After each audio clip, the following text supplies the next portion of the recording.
మరో 2 వారాల్లో జరగనున్న సింహాద్రి అప్పన్న చందనోత్సవానికి ఏర్పాట్లు ముమ్మరంగా సాగుతున్నాయి. సామాన్య భక్తులు సజావుగా దర్శనం చేసుకోవడమే లక్ష్యంగా అధికారులు ఏర్పాట్లు చేస్తున్నారు.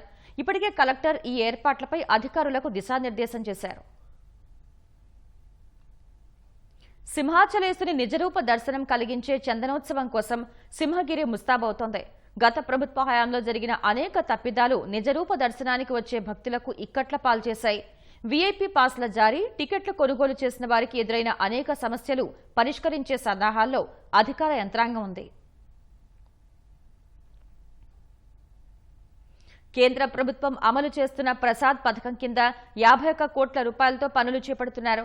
చందనోత్సవం రోజు భక్తులు ఇబ్బందులు పడకుండా ఏర్పాట్లు చేస్తున్నారు.